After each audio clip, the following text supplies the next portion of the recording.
Hey everyone, welcome back to the channel. Today I want to do a quick episode looking at wrist wraps and how you can optimally wrap them around your wrists in order to create the most supportive base for either the bench press or the squat, depending on what your goals are.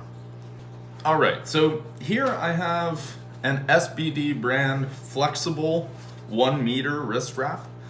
These are the ones that I prefer to use in competition. It's a personal preference thing. They're a little bit more flexible. It, for me, allows me to really crank them on. I find with the more stiff wrist wraps, whether it be SBD or Titan or Inzer, if they're more stiff, I can't pull on them as much and I find myself wasting energy trying to wrap them nicely. So instead, I prefer the longer wraps that are still IPF approved, but a more flexible material. So these are the ones that I'm going to be using today. Now, first, I want to go over a couple of, beginner misconceptions or ways that I see wrist wraps being used that could be possibly used more efficiently. So the first thing I want to mention is this thumb loop on the wrist wrap. This is meant to loop around your thumb like so, and that way, you can wrap it around your wrist and use this as an anchor point.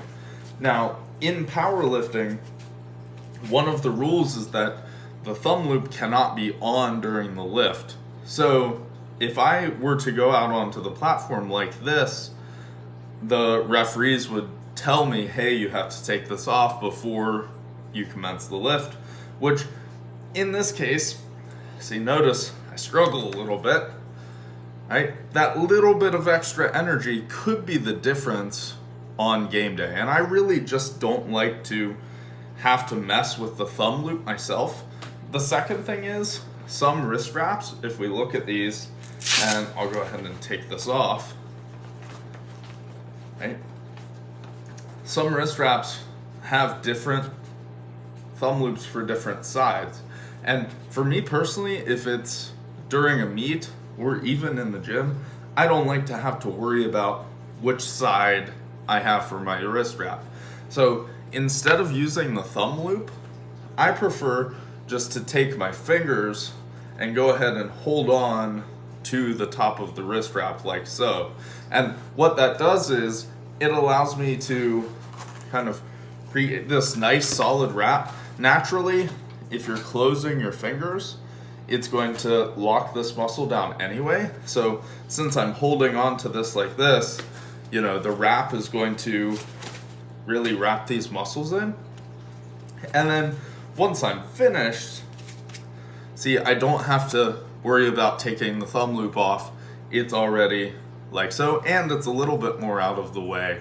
So, do the same thing here. You'll notice this is the wrong side. This wrist wrap would have to go backwards on this hand, but with the way I do it, you can take a hold of the bottom, and that way, just wrapping this quickly, okay, it's out of the way, right? It's down here, it's not even in your way at all. So that's the first note that I would like to make. Give that a try whenever you're wrapping your hands, and maybe you'll prefer that way without the thumb loop.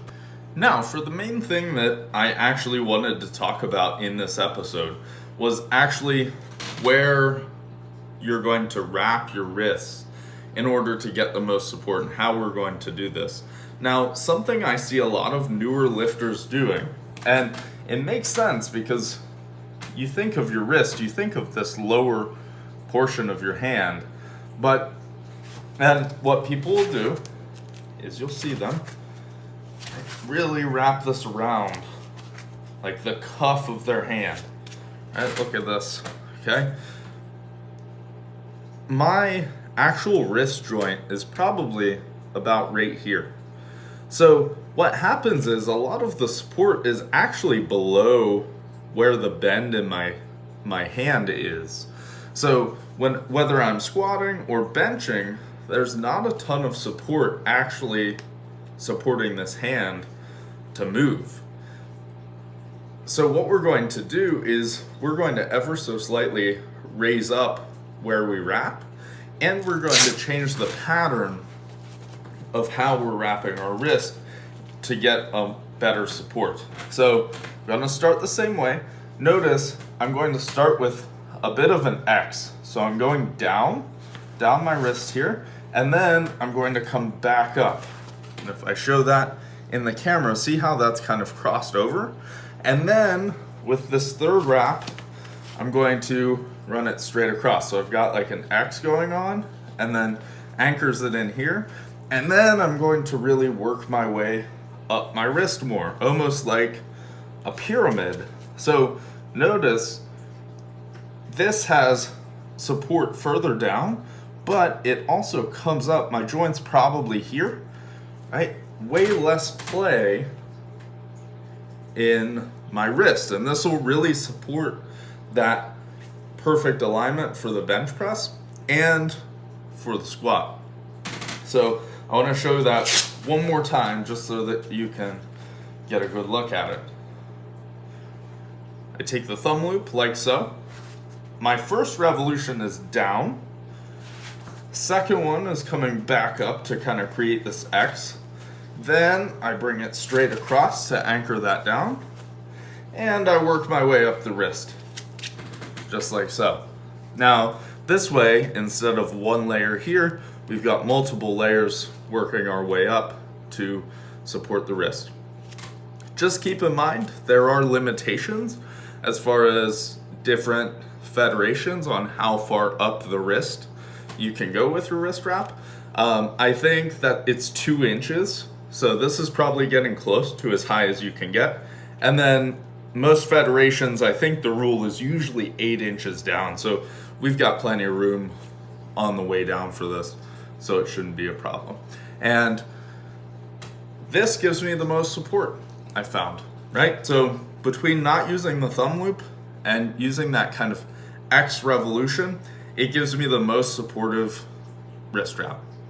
So go ahead, give that a try in your training. Let me know what you think. Drop a comment down below. And if you like the video, please like and subscribe. I really do appreciate it, and it means a lot. We're a fast growing channel. I know we're getting close to 250 subscribers, which is great.